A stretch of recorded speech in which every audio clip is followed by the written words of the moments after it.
गायत्री महामंत्र एक बार मेरे साथ दोहराओ। ओम भूर्भुवः स्वः तत्सवितुर्वरेण्यं भर्गो देवस्य धीमहि धियो यो नः प्रचोदयात्।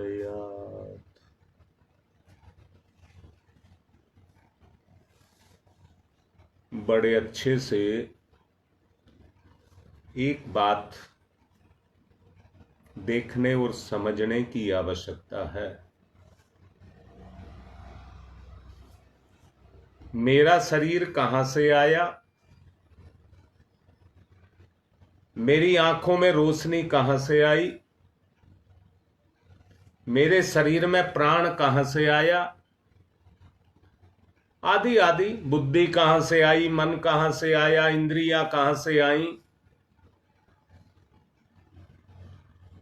इन सब स्रोतों के बारे में जानने की आवश्यकता है।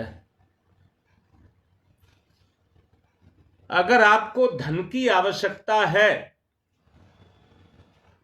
तो आपके पास धन तब आएगा जब किसी के हाथ से छूटेगा तो आपके हाथ को मिलेगा। आपके हाथ को मिलेगा तो उसमें आपका कुछ ना कुछ कर्म लगा होगा, जिस कर्म के बदले में वो आपको अपना धन देगा, जिस कर्म के बदले में वो आपको अपना धन देगा। अच्छा, एक बात और, घाटा कोई उठाना नहीं चाहता, घाटा कोई उठाना नहीं चाहता, ना संसार उठाना चाहता, ना परमात्मा उठाना चाहता। बस अंतर एक है, परमात्मा परमात्मा की जगह है, उसका संसार भी है और उसकी चेतना भी है। संसार भी उसी का है और चेतना भी उसी की है, जो अपने अपने कार्य को कर रहे हैं। अब मैं एक बात पूछता हूं, निर्माण के साथ विनाश है या नहीं है? बेटा सब जवाब दो। निर्माण के साथ विनाश है या नहीं है?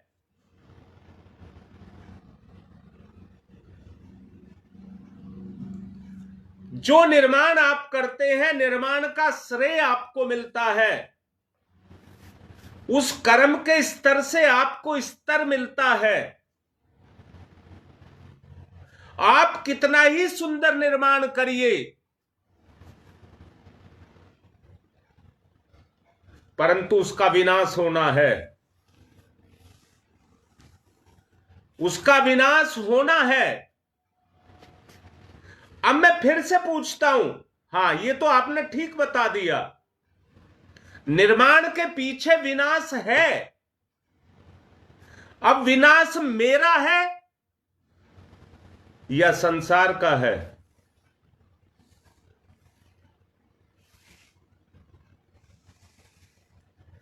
अब योगेश बिल्कुल ठीक लिखा, पहले भी तुमने ठीक लिखी थी बात, मैं उसे कह नहीं सका। अब मैं ये कह रहा हूं, जब विनाश है तो स्वीकार करिए, उसको स्वीकार करिए। अब बात आती है निर्माण की। बीज के गले बगैर निर्माण होता है क्या? बीज के गले बगैर निर्माण होता है क्या? ललिता बेटी लाडली बिल्कुल ठीक बात कह रही है, पर व्यवहारिक जीवन में भी ये है क्या? ललिता बोल बेटा, तेरे व्यवहारिक जीवन में है क्या? तुझे अपनी मौत दिखाई देती है क्या? अंदर से देखना बेटा।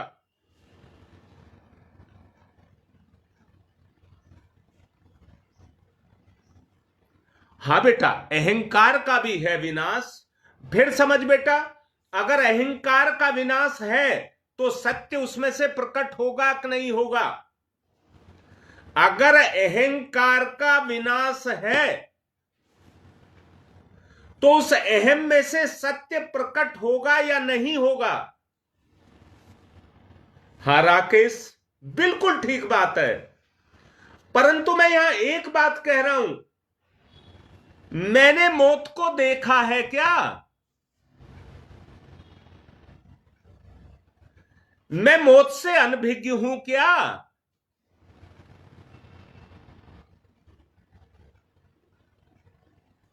मुझे मौत की जानकारी लेनी पड़ेगी जो मेरी अपनी है, जो मेरी अपनी है। याद रखना, जन्म और मृत्यु दो पहलू हैं। राकेश बताओ, बताओ, जो मैं पूछ रहा हूं बताओ। जब जन्म मिला तो मां जैसी देवी मिली या नहीं मिली? मां जैसी देवी मिली या नहीं मिली?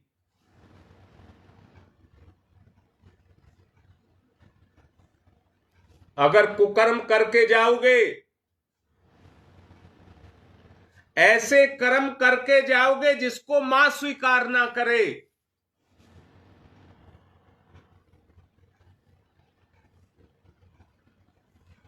या दूसरे शब्दों में, जिस स्तर के आप होंगे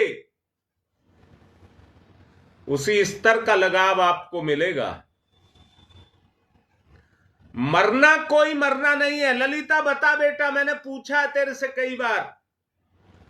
नहीं बेटा, ये ठीक नहीं है। मैंने पूछा है, क्या आपने मृत्यु को देखा है?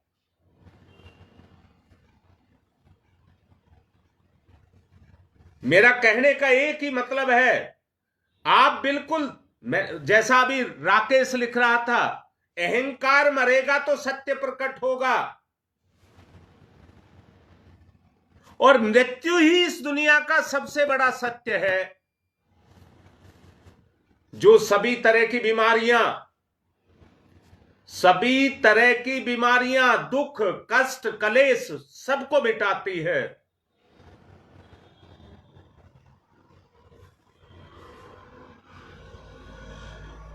मैं ये नहीं कह रहा हूं कि आप मरने की तरफ जाएं, परंतु आपकी कोई मंजिल तो बने, आपकी मंजिल तो बने। परीक्षा की डेट निश्चित हो गई, उसके बाद परिणाम, रिजल्ट आना है। पहले परीक्षा होनी है, फिर रिजल्ट आना है।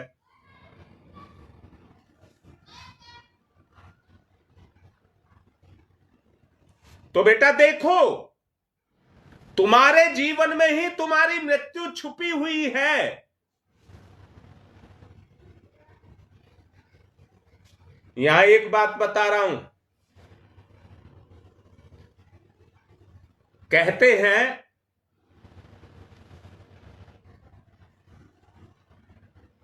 नहीं बेटा, ये भी सुनी सुनाई बात है,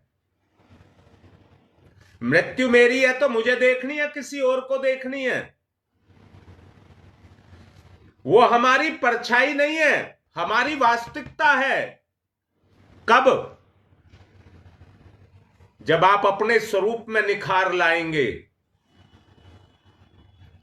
जब आप अपने स्वरूप में निखार लाएंगे। अच्छा बताओ, जेल की कोठरियों में सजा काट रहे जो कैदी होते हैं, जिनको फांसी दी जानी है, वो एक एक सेकंड को गिनते हैं या नहीं गिनते हैं? एक एक सेकंड को। हम संसार की माया में, संसार के सुख में अपनी वास्तविकता को भूल जाएं।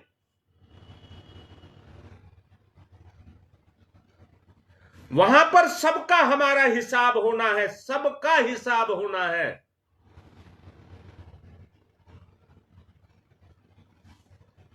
एक बात कहूंगा, गायत्री मंत्र का तत् शब्द, गायत्री मंत्र का तत् शब्द हमें हमारी मृत्यु का दर्शन कराता है। जैसे बूंद का अंतिम लक्ष्य पहुंचना है सागर में,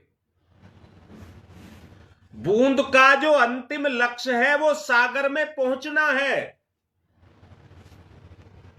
अच्छा एक बात बताओ बेटा, जब तक सागर रहेगा बूंद का कोई कुछ बिगाड़ लेगा क्या? हां, अपने हाथ में नहीं है, यह बिल्कुल पक्की बात है। बिल्कुल राकेश, पक्की बात है। परंतु प्रैक्टिकली हमें आना पड़ेगा कि नहीं आना पड़ेगा, यह सैद्धांतिक बात है। परंतु इस सैद्धांतिक को हमें अपने जीवन में प्रैक्टिकली लाना पड़ेगा कि नहीं लाना पड़ेगा।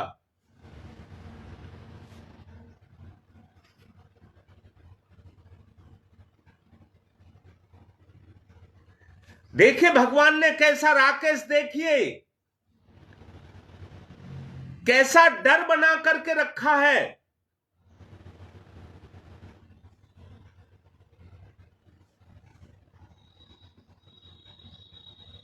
हां, राममूर्ति मान सकता हूं, इस बात को मान सकता हूं, परंतु यहां केवल एक बात कह रहा हूं, लाडली एक बात को सुन लीजिए।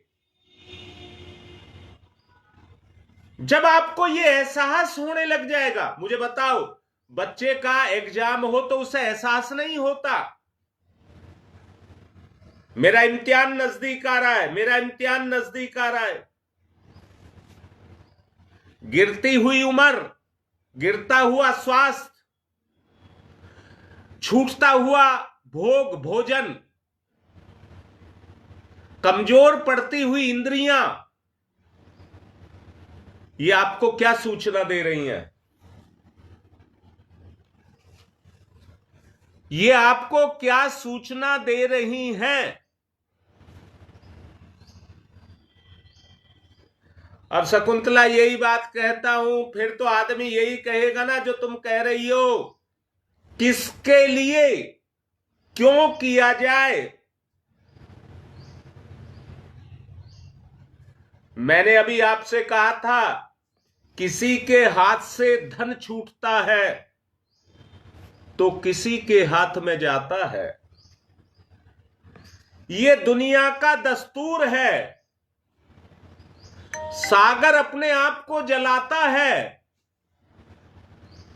तो बादल का निर्माण करता है, बादल भी अपने आप को मिटाता है। ईश्वर की इच्छा से जहां जरूरत है ईश्वर की, वहीं ऐसा वातावरण पैदा करता है, उसको बरसने के लिए मजबूर करता है। गुरुदेव के लेख में आपने सुना होगा कि बादल अपनी मर्जी से नहीं बरसते हैं, प्रकृति उनको बरसने के लिए मजबूर करती है, क्योंकि उनका निर्माण भी प्रकृति उसमें शामिल होती है। बादल में प्रकृति शामिल होती है चैतन्य रूप में। अपनी सृष्टि को बचाने के लिए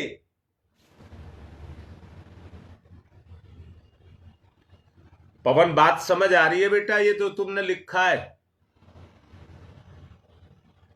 अगर समझ आ रही है तो उस दिन मेरा क्या होगा जिस दिन मेरी मौत आएगी।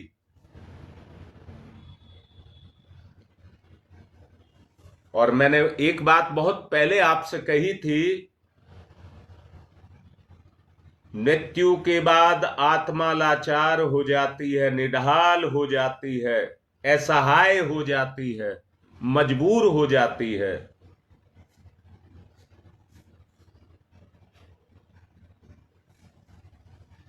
बेटा कैसी बात मेरी समझ आ रही है?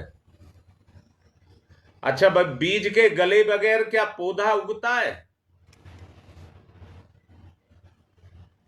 अरे जो राकेश ने लिखा था, अहंकार को मिटे बगैर भगवान पैदा नहीं होगा। इसलिए इशारा कर रहा है तत्व तत्व तत्व, मृत्यु मृत्यु मृत्यु, उससे पहले सब, उसके बाद नहीं। मृत्यु से पहले जन्म है,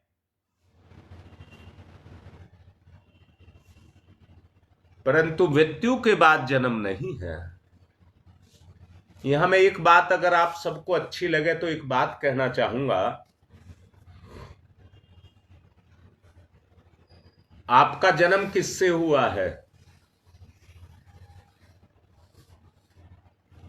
आपका जो जन्म हुआ है वो किससे हुआ है? सवाल है मेरा। आत्मा से? आप बताइए, आत्मा ने आपका जन्म लिया है? आत्मा ने जन्म लिया है?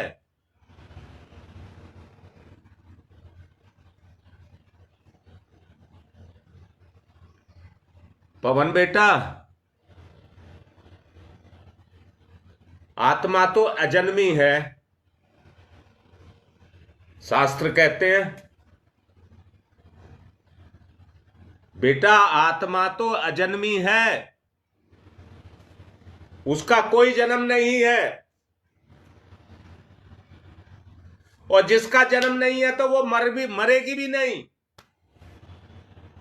आत्मा की मृत्यु भी नहीं है। किसी भी दुख कलेश संकट से आत्मा को कोई भय भी नहीं है। जब तुम आत्म भाव में रहोगे तो मृत्यु आपकी मां बन जाएगी। मृत्यु आपकी मां बन जाएगी।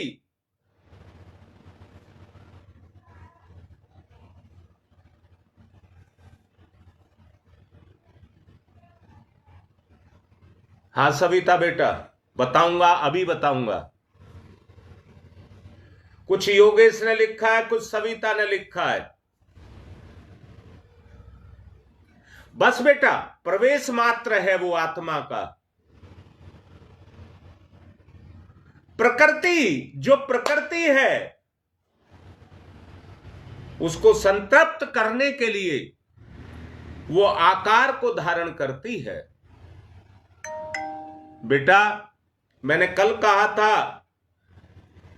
आत्मा को कोई मार नहीं सकता। मैं दोबारा कहता हूं, कोई आदमी कहे मैंने उसको मार दिया, या वो कहे उसने मुझे मार दिया, कोई किसी को नहीं मारता। मैंने पिछले दिनों एक उदाहरण आपको बताया था, सुलेमान जिसकी लड़की के साथ किसी लड़के ने बलात्कार किया और क्रोधित होकर के वो उसे मारने के लिए चला, परंतु लड़का जवान था, उसने उसको मार दिया।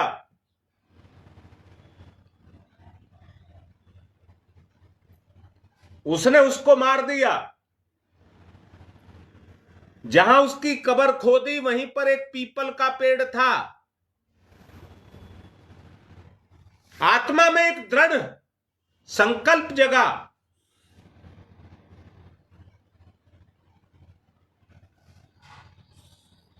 कि मैं इससे अपना बदला लूंगा, इससे अपना बदला लूंगा। वो लड़का उस जन्म में मुसलमान था।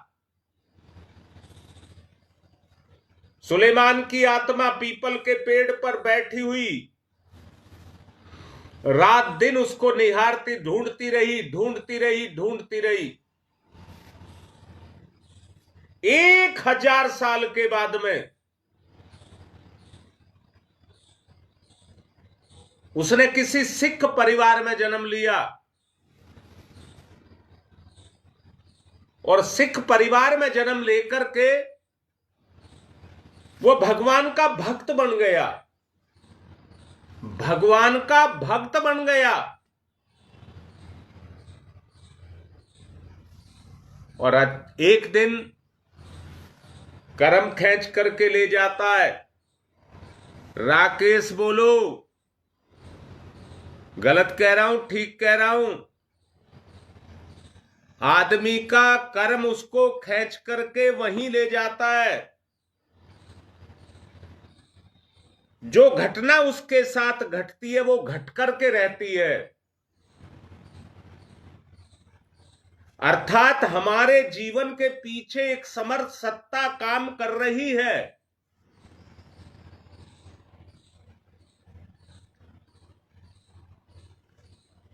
उस भक्त को, इस जन्म के सिख उस भक्त को मुक्ति की तरफ जाना था, तो उसकी आत्मा अपने सब कर्जों को चुका रही थी। इसलिए समय उसको खींच करके वहां पर ले आया। 1000 साल के बाद सिख वेश में भी उस आत्मा ने उसको पहचान लिया। उसको पहचान लिया। इतने दिन की जो प्रतीक्षा थी वो पूरी हो गई। सुलेमान की आत्मा उतरी और कहा, आज नहीं छोड़ूंगा, आज नहीं छोड़ूंगा, अपना बदला लेकर के रहूंगा। वो उसके शरीर में प्रवेश कर गई। जबकि वो भक्त था, साधक था, परंतु सुलेमान की आत्मा इतनी प्रबल थी अपने कर्म के बदले को लेने के लिए, और परमात्मा को भी उसको मुक्त कराना था। वो आत्मा, उस सुलेमान की आत्मा उस सिख के अंदर 3 साल तक रही, 3 साल तक, और ये मौके ढूंढती रही कि किस तरह से इसका अंत किया जाए, अपना बदला चुकाया जाए।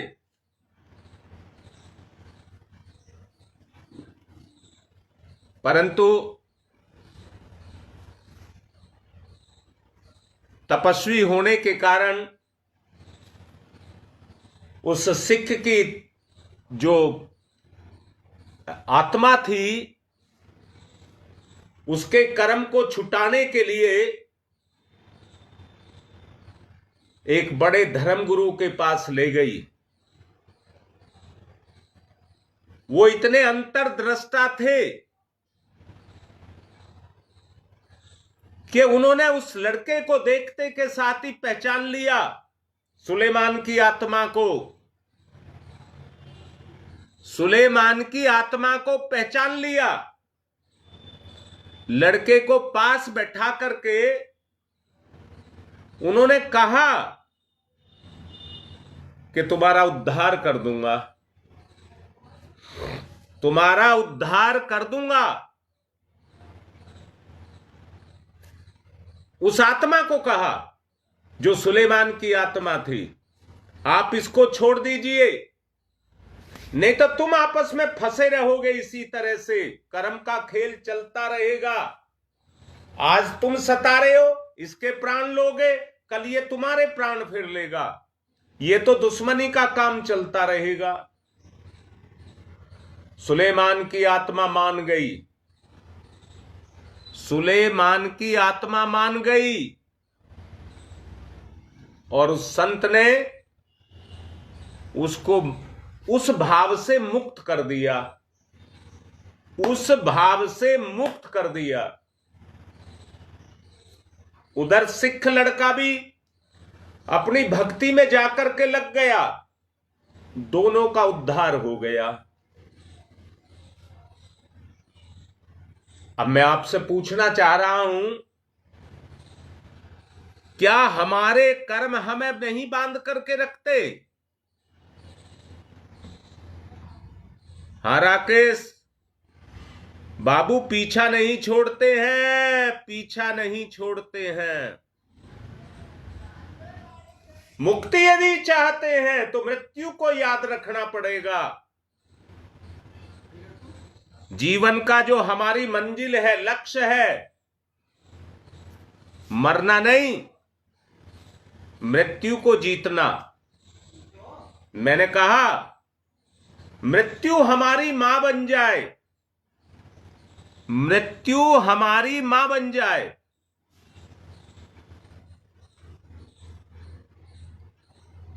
राकेश, जब अब भी गांव जाते होगे, मां बहुत बूढ़ी हो चुकी है, मां बहुत बूढ़ी हो चुकी है, पर उस शरीर के अंदर ममता बैठी हुई है, मां की आत्मा है। इस जन्म में वो मां की आत्मा है, राकेश की मां है। जाते के साथ ही, देखते के साथ ही अंदर से प्रसन्न हो जाती है। मेरा बेटा थका हुआ आया है, इसको आराम दूं। ऐसे ही मृत्यु की देवी जब सत्कर्म करके जाता है, अपने जीव को ममता देती है और पूरे जीवन की थकान को उतारती है। सुदेश बेटा, मुक्ति तो सब चाहते हैं, जैसे धन को सब चाहते हैं, ऐसे ही मुक्ति सब चाहते हैं, परंतु चाहने से नहीं मिलता, करने से मिलता है, करने से मिलता है। यहां एक बात और कह रहा हूं, बूंद जब धारा में बहती है, बूंद जब धारा में चली जाती है, तो फिर उसकी ताकत नहीं है वो धारा से बाहर निकल जाए। विशेष परिस्थितियों में निकल सकती है, परंतु स्वतः नहीं निकल सकती।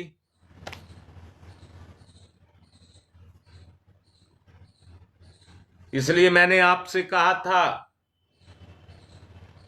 एक धार बनना है, एक धार, एक धारा निकालनी है, धारा बनना है।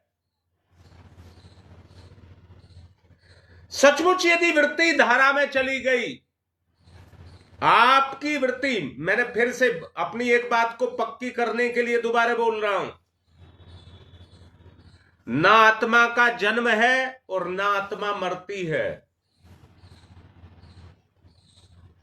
शरीर चैतन्य है तो आत्मा के प्रभाव से अगर ये साकार होता है तो प्रकृति के प्रभाव से, प्रकृति के प्रभाव से आप जो भी कर्म करते हैं, अच्छा या बुरा, उसके पीछे आपकी प्रकृति काम कर रही होती है। तो आकार किससे लेते हैं?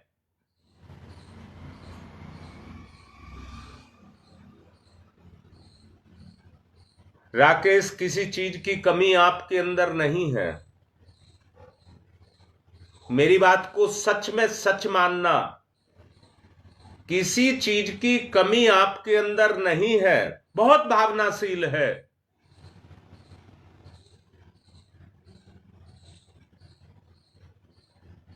परंतु मौके पर क्या है?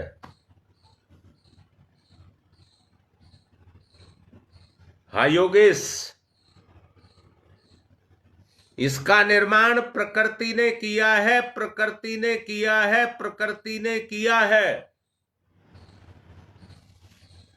मां की प्रकृति अपने अंदर से, मां हो, देखिए अपने अंदर से प्रकृति को। मां के अंदर इच्छा पहले पैदा होती है कि मैं किसी जीव को जन्म देना चाहती हूं, वो उसकी प्रकृति है। चेतना भी अपने कर्मों से छुटकारा पाना चाहती है। जैसे मैंने कहा, जन्म के साथ मां, तो मृत्यु के साथ भी मां। अब बताइए, मां के जैसा लगाव कोई दे सकता है क्या? इस लगाव में कोई कमी ना आए, क्योंकि बच्चे की और मां की उम्र में अंतर होता है। इसलिए परमात्मा का ये अंश आत्मा उस वास्तविक प्रेम, लगाव, आत्मीयता से वंचित ना रहे, तो दोनों को, लड़की को लड़का और लड़के को लड़की दे दी। भगवान के जैसा प्रेम, किसके जैसा? भगवान के जैसा प्रेम। बोलो शकुंतला। औरत की प्रकृति अपने पुरुष का अनुसरण करती है कि नहीं करती है? मैंने ही आपको बताया था, पुरुष क्या है? आत्मा, स्थित प्रज्ञता।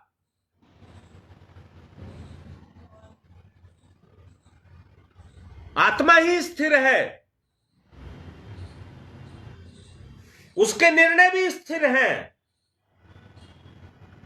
प्रकृति परिवर्तनशील है। सृजन के लिए दोनों को मिलाना पड़ता है। सृजन के लिए दोनों को मिलना होता है, तभी प्रकृति क्रियाशील होती है।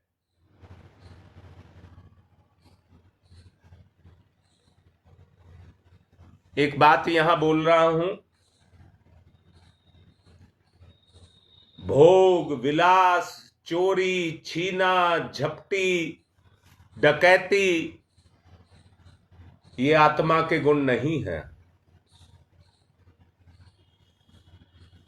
ये आत्मा के गुण नहीं है, जीव की प्रकृति है। जीव की प्रकृति है। प्रकृति में जो चीज पैदा हो गई, उसी के अनुसार गति होगी। प्रकृति में जो गुण पैदा हो गया, आपकी गति उसी के अनुसार होगी।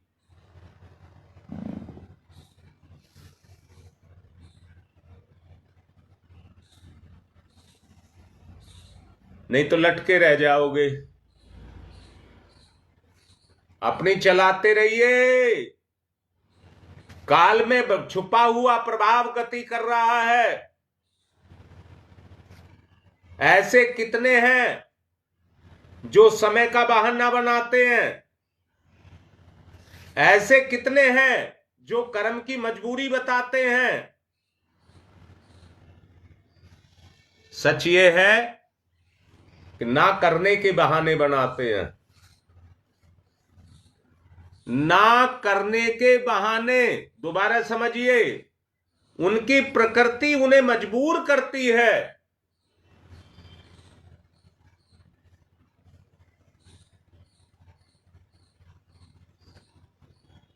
कल मेरा मन था, अपनी निजी की बात कह रहा हूं, प्रकृति की बात कर रहा हूं, प्रगाढ़ ध्यान लगाने का। मैंने आपको कहा था ध्यान की बात। मेरा मन था बड़ा ऊंचा स्तर का प्रगाढ़ ध्यान लगाऊंगा आज। प्रगाढ़ शब्द लगा करके बोल रहा हूं। बुरे तत्वों ने मेरे अंदर बेचैनी पैदा कर दी, और मैं इतनी बुरी तरह से बेचैन रहा। कल सारा दिन बेचैन रहा।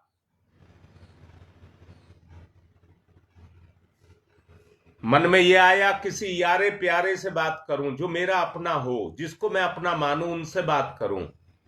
कई बार फोन उठाया, फिर रख दिया। उन्हें अपने पाप में क्यों शामिल करूं? इतनी शाम तक बेचैनी रही, रात तक इतनी बेचैनी रही।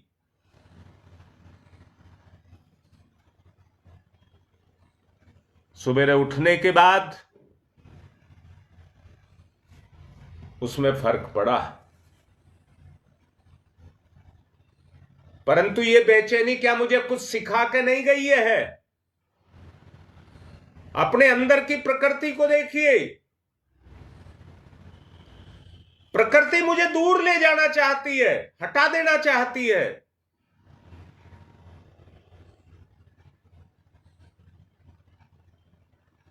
मुकाबला करना पड़ेगा, मुकाबला करना पड़ेगा। कई फोन भी आए, मन में आया अपनी बात करूं कि आज मैं बेचैन हूं, शांति नहीं है आज मुझे।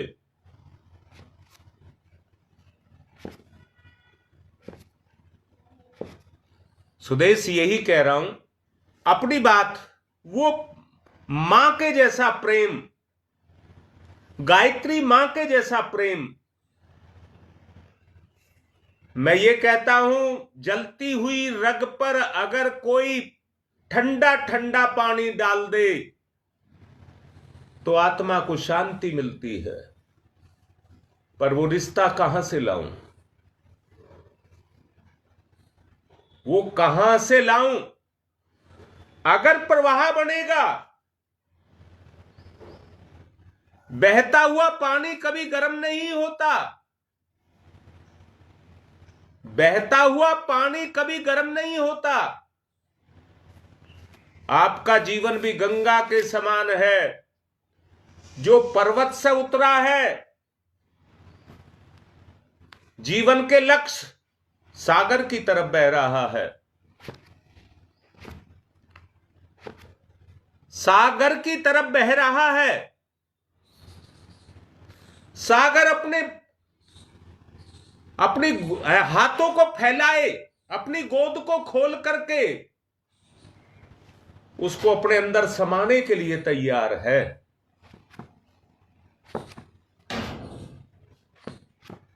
उसको अपने अंदर समाने के लिए तैयार है। वो ही जीवन की यात्रा है।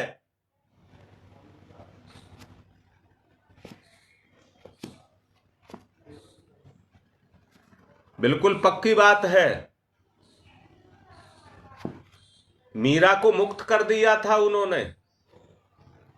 कितनी पीड़ा राणा उसको देता था, उसका देवर कितनी पीड़ाएं देता था, परंतु शरीर के रूप में नहीं सताती थी। जब व्यक्ति वासना, तृष्णा आदि आदि विकारों को लेकर के चलता है तो व्यक्ति को वही दुर्गुण सताते रहते हैं। वो उन्हीं की पूर्ति करना चाहता है। आत्मा की पूर्ति आत्मा से है। आत्मा की पूर्ति आत्मा से है, उसकी कोई पूर्ति नहीं कर सकता।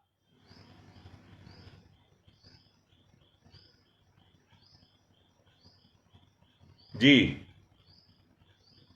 जी, स्थिरता आ जाए। अगर उत्तेजना खत्म हो जाए तो स्थिरता आ जाए।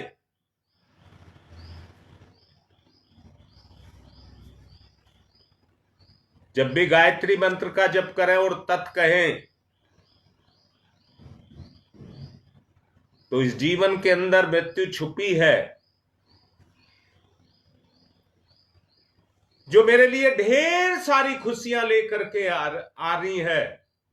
वो कह रही है, मेरे बेटा मेरे पास आ जा।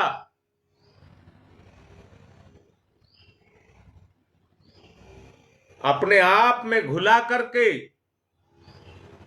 अपने जीवन का रस तुम्हें पिलाऊंगी। अपने जीवन का रस तुम्हें पिलाऊंगी। एक मां की स्थिति को देखिए, उसकी ममता को देखिए।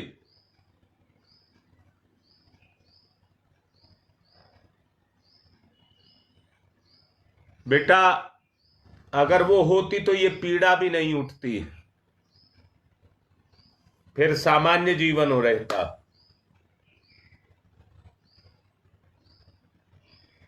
इसका लाभ उन्हें भी मिलेगा और आप सबको भी मिलेगा।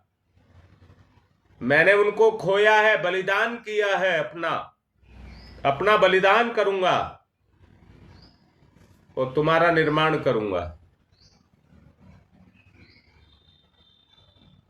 तुम्हारा निर्माण करूंगा,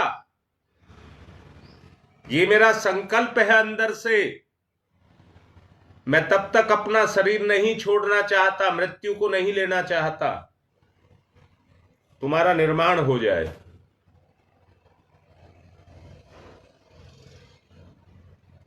समय ज्यादा हो चुका है, इसलिए आज की बात को विराम दे रहा हूं और ध्यान की बात को कह करके समापन की तरफ चल रहा हूं। ओम तमसो मा ज्योतिर्गमय, तमसो मा ज्योतिर्गमय, तमसो मा ज्योतिर्गमय, असतो मा सद्गमय, असतो मा सद्गमय, असतो मा सद्गमय, मृत्योर्मामृतं गमय, मृत्योर्मामृतं गमय, तमसो मा तमसो मा तमसो मा ज्योतिर्गमय, ज्योतिर्गमय, ज्योतिर्गमय, असतो मा अस्तो मा अस्तो मा सद्गमय, सद्गमय, सद्गमय, मृत्योर्मा मृत्योर्मा मृत्योर्मा अमृतं गमय, अमृतं गमय, अमृतं गमय।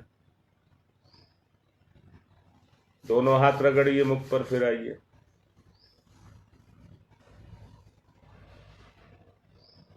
ध्यान के लिए कह करके फिर दोबारा से मैं अपनी बात को यहीं पर संपन्न कर रहा हूं। बाबा राम या संजय जो भी लाइन पर हैं, उनसे मैं कह रहा हूं, आपका प्रज्ञा मंडल दम तोड़ रहा है। ऐसा जुड़ना नहीं है। जो प्रज्ञा मंडल के लिए कौन क्या काम कर रहा है उसको देखिए ना। जो प्रज्ञा मंडल के लिए, जो मां गायत्री के लिए काम कर रहा है, वही जुड़ाव कहलाता है। जो कर रहे हैं उनको कोई दिक्कत नहीं आने दी जाएगी, जो नहीं कर रहे हैं उनको आप देखिए। आज की बात समाप्त।